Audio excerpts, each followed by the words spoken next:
Support comes from St. Louis Public Library Foundation, helping the library serve children and their families with programs and services needed to become lifelong readers. More information about the foundation is at slpl.org. This is St. Louis on the Air from St. Louis Public Radio. I'm Elaine Cha. Those of us meeting up with family this holiday season could also be getting back together with sisters and brothers.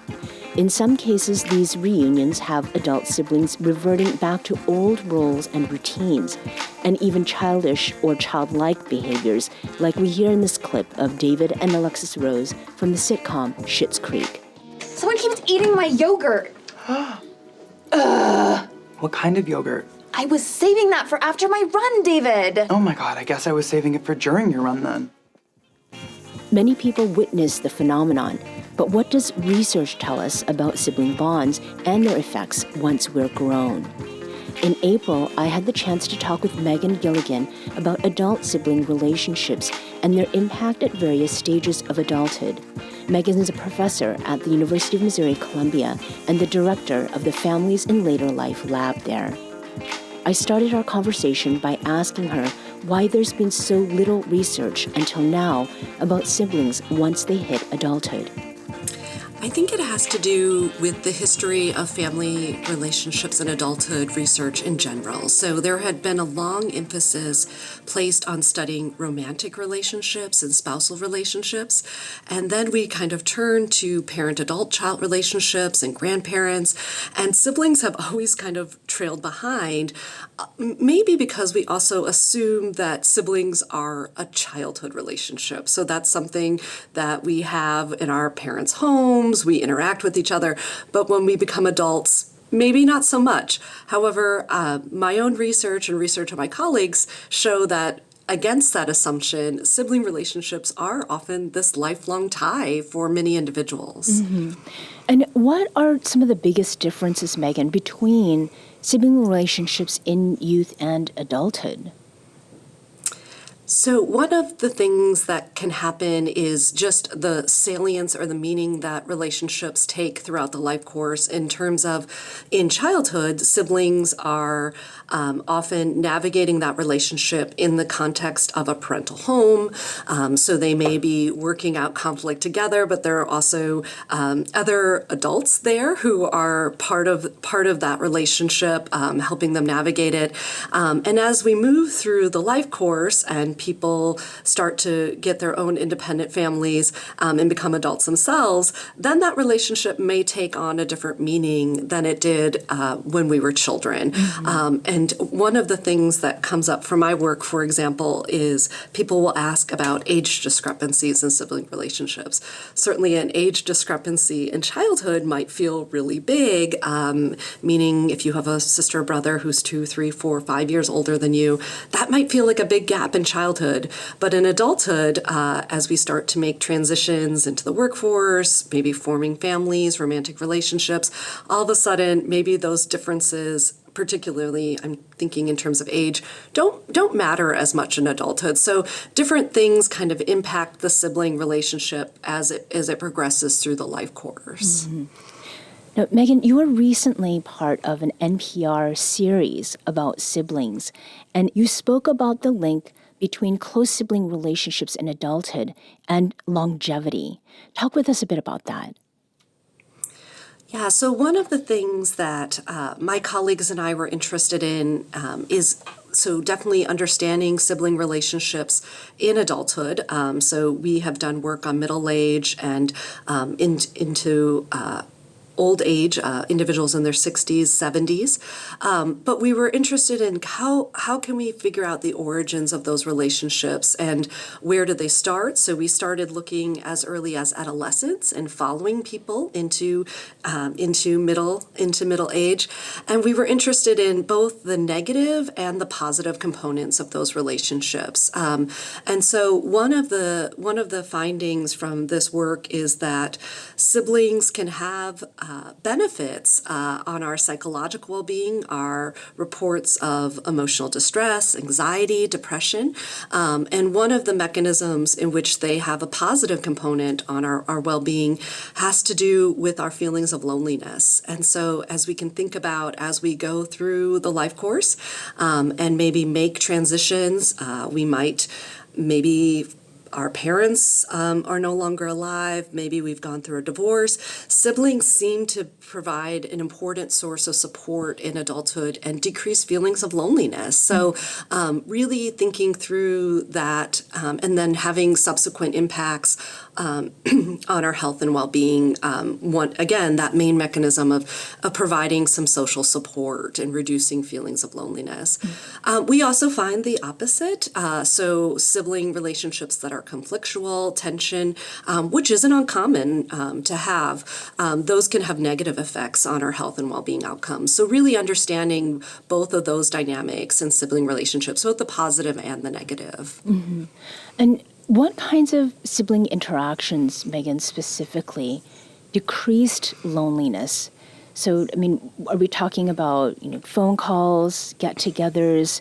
Were there very concrete things that you found people mentioning in the course of the research that you were doing? Yeah, so I would say two things with that. The first is we were focused on what I would refer to as positive dimensions of the relationship. So we asked individuals, and these were individuals in their 60s, particularly in the loneliness research, how often do your siblings make you feel loved and cared for? How often do they make you feel happy? And when people reported that their siblings made them feel that way, they also experienced decreased feelings of loneliness and better psychological well-being outcomes. The other thing that we know from the research is in order to have that type of positive relationship, you do need to have contact. And as opposed to what I was saying earlier, we found that siblings maintain contact even after they leave parental home into their 20s, 30s, 40s, 50s, and 60s. Some of that is in person, depending on geographic proximity, but then also using different forms of technology. So telephone, and now we can think about FaceTiming, instant messaging. We're seeing that siblings maintain that type of contact well into their adult life course. Mm-hmm. And would you say, because of what happened with the pandemic, maybe that there was an increase in interest in understanding how, sibling relationships in particular contribute to better sort of mental health and well-being sort of outcomes? Yeah, I think one of the things that came out of the pandemic and just in general, in particularly this emphasis on loneliness. So how do we experience social isolation? Certainly the pandemic kind of amplified that for a lot of people, thinking about how to maintain contact with our social relationships. So definitely sibling research in adulthood had been happening before the pandemic, but subsequent research also showing that those were relationships that were maintained during the pandemic, and we're seeing people maintaining that contact with their siblings after the pandemic as well. Mm-hmm. We have a post on X from Molly. Molly writes, I am 39 and lost my brother almost 6 years ago. He was a couple years younger than me, but we were extremely close. To this day, I feel like I'm missing a limb. What was most surprising to me was the loss of shared memories. I had no one to reminisce with anymore. And again, that was Molly on X. Megan, what do you think of what Molly has shared, and how that reflects some of the ways that siblings have a very unique and sort of singular sort of relationship? Yeah, I really appreciate that experience being shared because it really resonates to the uniqueness of a sibling relationship. So if we think of any of our other interpersonal relationships, friends, romantic partners, even our relationship with our parents, it starts when we are at different developmental stages, but a sibling is one of the unique experiences where we are likely to experience different developmental stages, so childhood together and adolescence together. And I think about the clip you showed at the start from Schitt's Creek, or we see other examples of this in popular culture, is we have gone through decades of experiences with siblings. So versus even our romantic partner, we're not likely to meet them into adulthood, and then maybe that relationship might change. Maybe there's a divorce or there is widowhood. But for many individuals, the sibling relationship is going to be one of the only experiences that you're going to have throughout multiple decades of your life. And so the history there is something that is really hard to think about replacing in a way. So even a good friend, it would, maybe very few people would have a friend that they would have for that duration, but there are lots of folks who have sibling relationships that have duration longer than any other interpersonal tie. Mm-hmm. Were there other kinds of relationships that came up in your research that kind of, supplied the same kind of emotional support or connection that sibling relationships do? Yeah, so we have done some work thinking about specifically in adulthood, so middle age. And I want to emphasize that because at different stages, for example, in adolescence, our friends become really important. So at adolescence, maybe we're out seeking outside relationships from our family. In middle age, we find there are a number of salient relationships. One could be, we've done work looking at romantic partners, and we looked also at relationships with individuals' mothers and their siblings. And we found among those three ties, so a spousal partner, a relationship with an older mother, and then with adult siblings, all three of them actually were equally impactful. We looked specifically in terms of tension, so fighting, having arguments. All three predicted out to depressive symptoms. So to note that siblings still play a role in those processes, but then also our other adult relationships also are impactful for our psychological well-being as well. Mm-hmm. Now, there's another memorable scene from the sitcom Schitt's Creek that has Alex and David talking about an incident that remains ingrained in older brother David's mind, and it has to do with some care that was supposed to be taken and was not. This is about those stupid Tamagotchis? Actually, it is. Okay, guys, you left me with 6 of them, David. Taking care of that many is like a full-time job. I left you with 6 adult Tamagotchis in perfect health. Okay, this shouldn't be so hard. Oh my God, just spit it out, David. Oh my God, fine. So, Megan, how much do incidents like these in childhood affect adult sibling dynamics? I think more often than we might expect. So I'm laughing at the clip because we all think, oh, that's kid stuff. We let that stuff go. But I think in research kind of bears out that we carry those experiences with us. So when we use retrospective data, so when we ask people to think back to their past, they're able to account experiences like you're hearing David and Alexa do in Schitt's Creek of things from their childhood. Also, when we use what we would call prospective data, so when we use data across time, the reports of tension and arguments in adolescence still predict out to psychological being when respondents are in middle age. So the salience of these sibling relationships from earlier in the life course really, sometimes we use the word linger. They really have a lasting impact on individuals. So even a childhood game of taking care of a Tamagotchi, it matters to us when we're younger, and we carry that with us as we get older. Mm-hmm. And insofar as your research goes, Megan, how much of it involved stories or anecdotes or, qualitative data? So on different projects, I have done different work that is more survey, where we ask those questions that I'm describing of positive dimensions, closeness, happiness, tension and arguments, disagreements. And then I also have done qualitative work where we have interviewed respondents, sometimes individually, and I've done work where I've interviewed two siblings together, ranging in age, again, from individuals in their early 20s to 60s and 70s.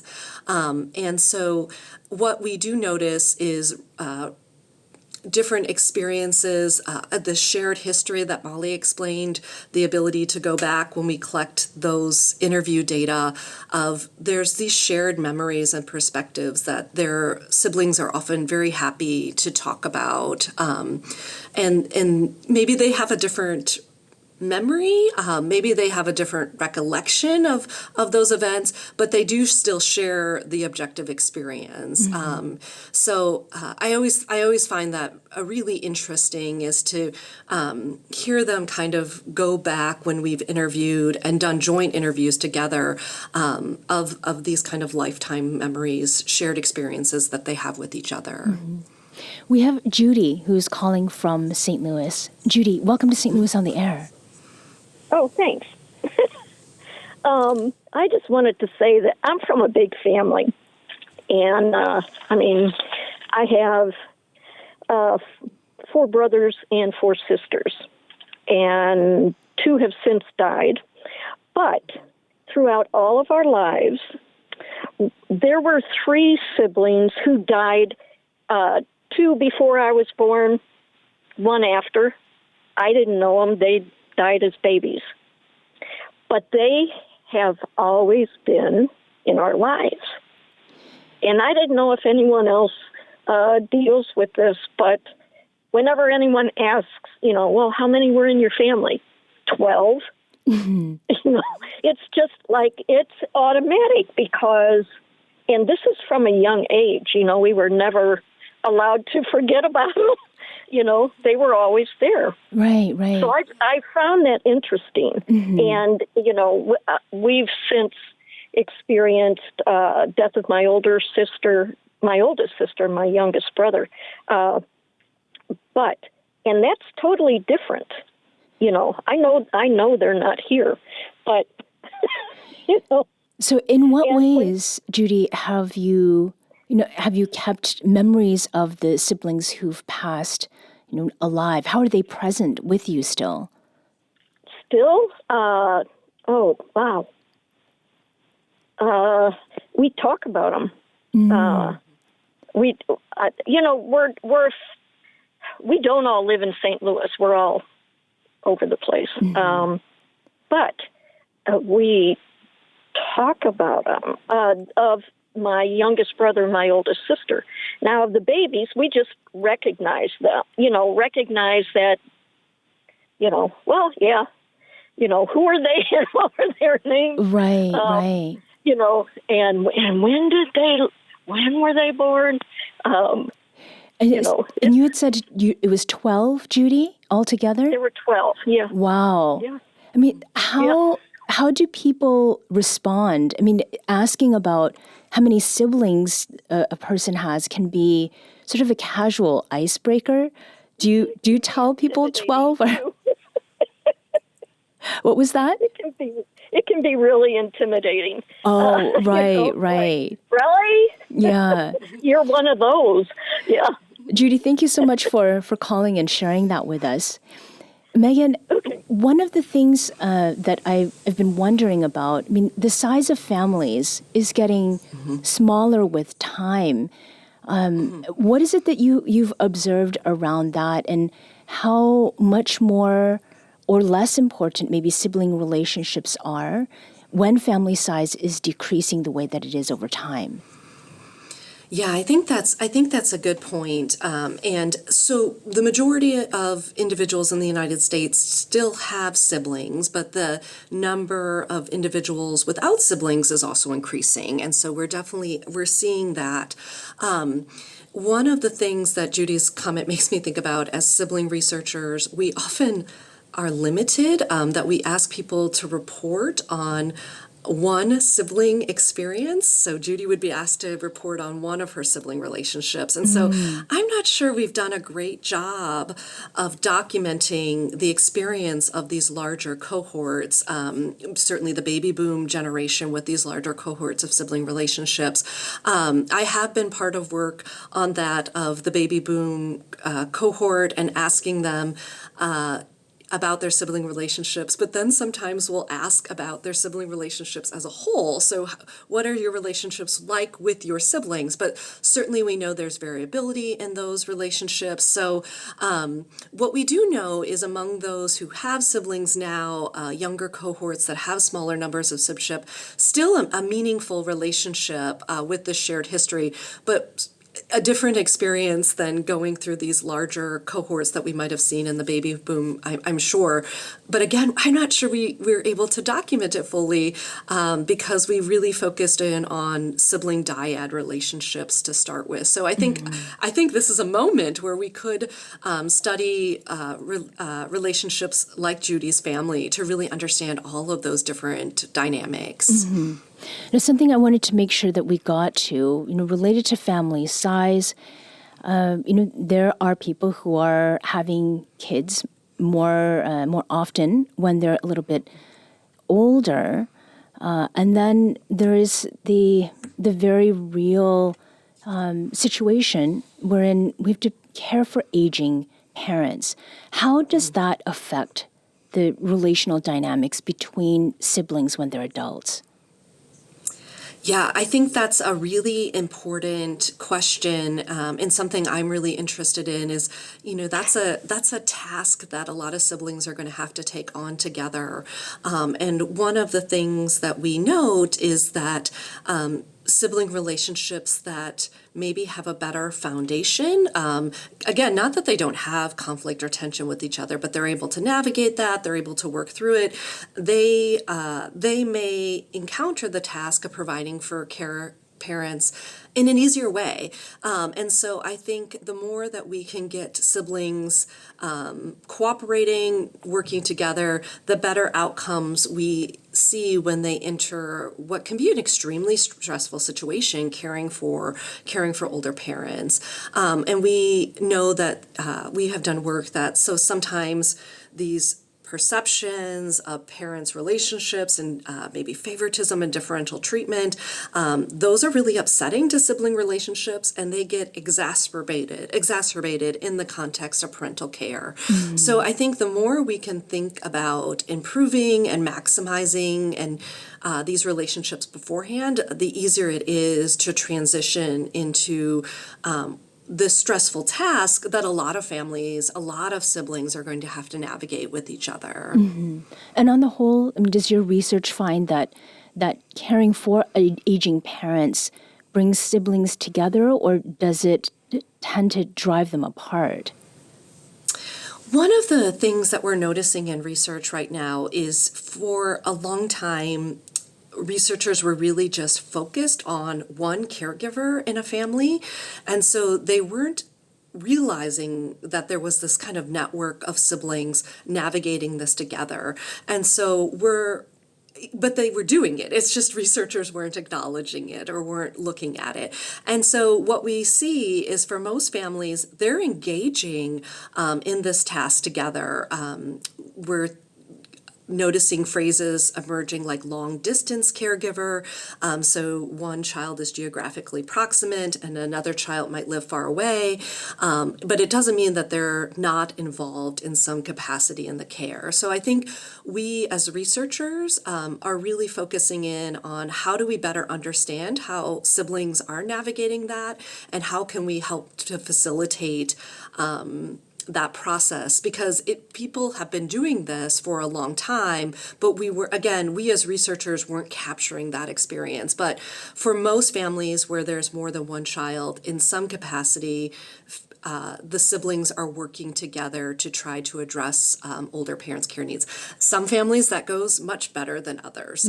So in some families it is a real struggle. So when we see that, thinking about how can we help that family in that moment? What are programming supports that we could offer? And then moving ahead, again, how can we help to prepare people for that situation earlier? That was my conversation with University of Missouri Human Development and Family Science professor Megan Gilligan from earlier this year.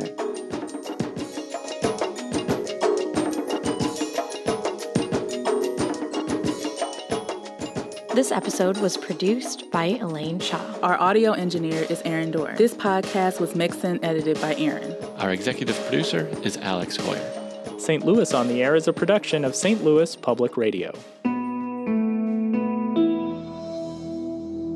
Understanding starts here. Do you find yourself regularly listening to episodes of St. Louis on the Air? Suggest us to a friend you think might enjoy our conversations. And leave us a review and rating on Apple Podcasts on the App Store. It's the simplest way to help people discover our show. Thanks. St. Louis Public Radio is a member-supported service of the University of Missouri St. Louis.